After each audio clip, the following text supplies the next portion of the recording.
Canada के अंदर right एक वन ऑफ द बेस्ट तरीका जो आप लोग यूटिलाइज कर सकते हैं वो है एज अ स्टूडेंट आना।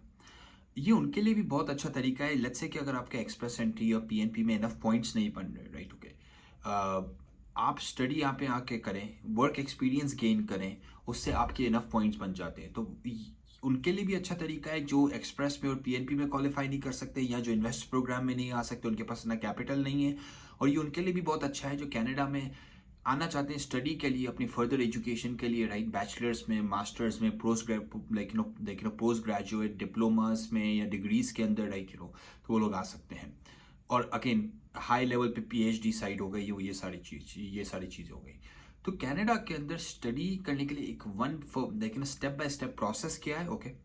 और दो डिफरेंट राउट्स हैं आने के लिए कनाडा में स्टडी के अंदर। एक जो हम बोलते हैं जिसको बोलते हैं SDS, student direct stream okay. दूसरा जो होता है वो नॉन SDS जो रेगुलर होता है ओके। दोनों में क्या फ़र्क है मैं आपको इन डिटेल बताऊंगा ओके। पर पहले मैं आपको बता दूं कि भाई कनाडा में जब आप स्टडी पे आते हैं तो उसके कुछ फ़ायदे हैं।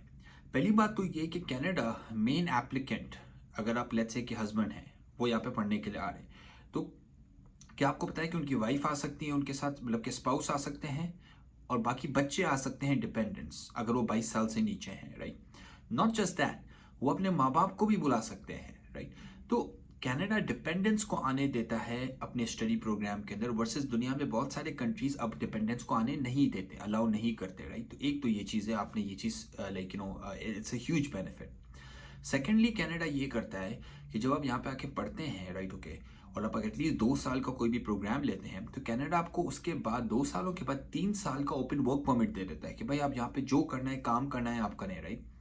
तो बहुत सारे लोगों के लिए वो टाइम बड़ा इंपॉर्टेंट होता है क्योंकि फिर वो परमानेंट रेजिडेंसी जैसे इवेंचुअली सिटीजनशिप मिलती है उसकी तरफ जा सकते हैं राइट। सो फायदे तो बहुत है कनाडा में, वर्ल्ड क्लास एजुकेशन सिस्टम है राइट ओके।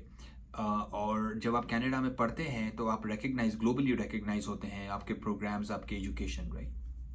तो SDS और नॉन SDS क्या है राइट ओके। तो गवर्नमेंट ने क्या किया, गवर्नमेंट ने बोला कि भाई जो रेगुलर स्टूडेंट की जो प्रोसेस होता है वो कभी कभी 6 महीने से 8 महीने लग जाते हैं। तो गवर्नमेंट ने एक फास्टर प्रोसेस निकाला जिसको बोलते हैं SDS, स्टूडेंट डायरेक्ट स्ट्रीम। उसके अंदर ये होता है कि बेसिकली आपने जो बहुत सारा जो काम आप है ना अप फ्रंट करके गवर्नमेंट को दे देते हैं ताकि आपकी जो एप्लीकेशन का जो अप्रूवल टाइम है with in like 25 to 30 days आपका अप्रूवल हो जाता है ओके। वर्सेस नॉन SDS के अंदर ये प्रोसेस लंबा चलता है। सिमिलरली SDS के अंदर आपकी फाइल के साथ आपकी जो फैमिली की फाइल्स भी साथ ही प्रोसेस हो जाती है ओके। नॉन SDS में सबसे पहले लीड कैंडिडेट की फाइल प्रोसेस होती है, उसके बाद फिर आप अपने डिपेंडेंट्स का फाइल करते हैं राइट। तो इसके दोनों के प्रोज एंड कॉन्स हैं। SDS के अंदर आपको जो पैसे होते हैं अपनी फर्स्ट ईयर की ट्यूशन और जो GIC गारंटीड इनकम सर्टिफिकेट जो $10,000 आपको कैनेडियन गवर्नमेंट के पास रखवाने पड़ते हैं ताकि आप उन्हें दिखा सकें कि भाई ट्यूशन के अलावा भी मेरे पास रहने सहने के लिए, यहाँ के खर्चे के लिए पैसे हैं। ये SDS की रिक्वायरमेंट होती है। तो गवर्नमेंट करती है कि गवर्नमेंट बोलती है कि भाई आप सारा काम करके हमें अपफ्रंट दे दो, एडमिशन ले लें, ट्यूशन भर लें, GIC ले लें, और सब आप जब रिक्वायरमेंट्स फुलफिल कर लेंगे तब आप एप्लीकेशन स्टडी वीज़ा की जो है ना आप एप्लीकेशन भरें। वर्सेस नॉन SDS जो होता है, जो रेगुलर वे होता है, उसके अंदर आपको ट्यूशन भी पढ़ने की जरूरत नहीं होती, उसमें आपको GIC की देने की जरूरत नहीं होती है। बैंक में आपने दिखाना है जब आप स्टूडेंट स्टडी वीज़ा के लिए अप्लाई करेंगे, पर आपने अपफ्रंट पे नहीं करना राइट ओके। तो जिन लोगों के पास अपफ्रंट पैसा नहीं है राइट, वो बेसिकली नॉन SDS में जाते हैं। और नॉन SDS बेसिकली टाइम ज़्यादा लेता है और आपकी फैमिली भी आपके साथ एक ही टाइम पे नहीं आ सकती। वर्सेस जिस तरह हमने बात की कि भाई SDS के अंदर ये सारी गवर्नमेंट ने आसानियां बेसिकली पैदा की हैं, पर उसके अंदर मसला ये है कि आपको अपफ्रंट जो है वो पहले साल की ट्यूशन और बेसिकली जो भी ट्यूशन हो, 10,000 हो, 15,000 हो, 20,000 हो, जिस भी प्रोग्राम में आप आ रहे हैं, डिपेंड करता है किस प्रोग्राम में आ रहे हैं आप राइट। बहुत सारे लोग हमें ये भी बोलते हैं कि भाई अली भाई ट्यूशन का एवरेज क्या है। भाई देखिए ट्यूशन का एवरेज कुछ भी नहीं है, it's all over the place. आपको मास्टर्स प्रोग्राम 10,000 से भी कम मिल जाते हैं एक साल की ट्यूशन वाले, आपको ऐसे भी मिलते हैं जिसकी 25 से 30,000 ट्यूशन है राइट तो डिफरेंट प्रोग्राम्स की, डिफरेंट यूनिवर्सिटीज़ की डिफरेंट फीसेस हैं और डिफरेंट लाइक रीजंस की वजह से हैं। किसी की रेपुटेशन बहुत अच्छी है, कोई किसी के प्रोग्राम्स के अंदर इन लोगों ने जो है ना लैब कंपोनेंट या co-op component like built in किया हुआ, जिसकी वजह से वो ज़्यादा चार्ज करें। तो ट्यूशन फीस बहुत वेरी करती है, राइट। ओके, तो एस डी एस और नॉन एस डी एस में बेसिकली ये फ़ायदे या नुकसानात हैं। जिस तरह मैंने बोला, अगर आपके पास पैसे पड़े हुए हैं अपफ्रंट तो आप एस डी एस में जाइए, क्योंकि अप्रूवल डेट ज़्यादा है एस डी एस का। नॉन एस डी एस उनके लिए बेहतर है जिनके पास पैसे नहीं हैं, जो 1 साल की ट्यूशन नहीं पे करना चाहते अपफ्रंट, जो जी आई सी पे नहीं करना चाहते अपफ्रंट, राइट। ओके, तो फिर वो पिक करें non S D S category को, राइट। ओके, अब जब इन दो कैटेगरी को आप कंपेयर करेंगे ना, तो आपने ये ध्यान में रखना है कि लाइक इसकी क्या एक मतलब कि जो है ना एक फायदे या नुकसान। एक तो टाइम है, राइट। ओके, सेकेंडली जो सबसे बड़ा जो मुझे फायदा लगता है एसडीएस का, कि आपकी फैमिली आपके साथ आ सकती है। नॉन एसडीएस में आपकी फैमिली नहीं आ सकती, तो फिर वही बात होती है कि 6 महीने से 1 साल का प्रोसेस आपका लंबा हो जाता है उधर। और एसडीएस की मुझे एक और बात ये भी अच्छी लगती है कि आपके अप्रूवल के चांसेस भी ज़्यादा हैं, क्योंकि आप कर ये रहे हैं कि आप सारी चीज़ें गवर्नमेंट लाइक वीज़ा ऑफिसर को पहले ही करके दे देते हैं, राइट। वर्सेस नॉन एसडीएस के अंदर वीज़ा ऑफिसर के पास कंप्लीट इन्फॉर्मेशन नहीं होती।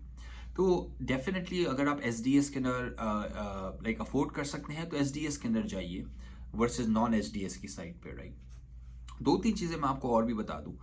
बहुत सारे लोग पूछते हैं कि स्कॉलरशिप्स के बारे में, राइट। तो स्कॉलरशिप्स ऐसा होता है कि देखें, लोग पागल बनाते हैं कि हम आपको स्कॉलरशिप ले लेंगे, स्कॉलरशिप दे देंगे। भाई पहले साल में आपको यूनिवर्सिटीज़ के थ्रू, अच्छी कॉलेजेस यूनिवर्सिटी ऐसा नहीं होता कि आप फ्रंट स्कॉलरशिप्स देती हैं।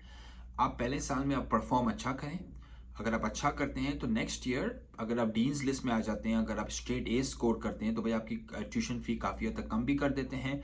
इनफैक्ट आपको ग्रांट्स और बाकी बहुत सारी अपॉर्चुनिटीज़ आपको मिलती हैं, राइट। सो स्कॉलरशिप्स वाली जो बात है ना, अगर आपको कोई अपफ्रंट स्कॉलरशिप लाइक पे कर रहा है, उसका मतलब वो करते ही है कि लेट्स से 12,000 फी है, तो आपके लिए उन्होंने 15,000 कर दी, फिर आपको बोले 3,000 हम स्कॉलरशिप देते हैं, तो बात तो वही हो गई, राइट। ओके, तो ऐसा नहीं होता कि अपफ्रंट स्कॉलरशिप्स आपको बहुत ईजीली अवेलेबल होंगी, right. Mostly scholarships Canadian students को ज़्यादा मिलती है क्योंकि वो यहाँ पे बेस्ड होते हैं, और कैनेडियन गवर्नमेंट की जो स्कॉलरशिप्स होती हैं वो अपने सिटीजन्स को या परमानेंट रेजिडेंट्स के लिए होती हैं, वो इंटरनेशनल स्टूडेंट्स के लिए नहीं होती हैं, राइट। ओके, सेकेंड चीज़ ये है कि जब आप स्टडी पे आते हैं तो क्या आपको पता है कि यहाँ पे आप क्या आके आप बिजनेस कर सकते हैं। यस, आप अपना फ्रीलांसिंग का बिजनेस खोल सकते हैं, जिससे मैंने बहुत सारे वीडियोस बनाए। आप अपनी क्लीनिंग कंपनी का खोल सकते हैं, आप इन गिग इकोनॉमी में पार्टिसिपेट कर सकते हैं, उबर चला सकते हैं, रियल एस्टेट का काम कर सकते हैं, राइट। ओके, तो बहुत सारे क्रिएटिव तरीके हैं कि आप ना पैसे बना सकते हैं। बहुत सारे बच्चे क्या करते हैं, वो इस बात में फंस जाते हैं कि हम सिर्फ 20 घंटे काम कर सकते हैं। भाई 20 घंटे तो काम कर सकते हो, पर बिजनेस करो, राइट। ओके, कॉर्पोरेशन के अंदर पैसे बनाओ, राइट। तो एक तो वो तरीका है। एक और तरीका मैं आप लोगों को बताऊं कि जो है ना आपकी स्पाउस को, राइट, ओपन वर्क परमिट मिल जाता है, तो वो कहीं पे भी काम कर सकते हैं। तो एक बंदा अगर काम कर रहा है और एक बंदा स्कूल जा रहा है, तो आपके घर का खर्चा एटलीस्ट निकल सकता है। और आपके बच्चों के लिए जो है वो स्कूलिंग बेसिकली फ्री होती है, और एजुकेशन जो होती है ना, और हेल्थ केयर जो है ना फ्री होता है सबका फैमिली का, राइट। तो ये बेनिफिट्स हैं बेसिकली कनाडा के अंदर एजुकेशन लाइक पे आने पे, एज अ स्टूडेंट आने के लिए, राइट। ओके, और जिस तरह मैंने बोला, एक बार आपको कैनेडियन एजुकेशन मिल जाती है ना, तो रिकग्निशन पर्सपेक्टिव से आप दुनिया में रिकग्नाइज हो जाते हैं। किसी भी कहाँ पे भी आप जाके बोलते हैं कि भाई मेरे पास कैनेडियन एजुकेशन है, तो आपको बेसिकली जो है ना एक्स्ट्रा पॉइंट्स मिलते हैं उस बात पे, give and take, right. Okay, आप पे ज़्यादा ट्रस्ट किया जाता है, आपको ज़्यादा क्वालिफाइड समझा जाता है बेसिकली, राइट। अगर आपको कोई भी क्वेश्चन है अराउंड एजुकेशन या कनाडा आने के लिए, तो आप हमारी वेबसाइट पे जाइए, लॉटीक LAWTIQ lawteak.com पे, और हमारी टीम के साथ फ्री कंसल्टेशन बुक करें, and will be happy to help you. Thank you, bye bye.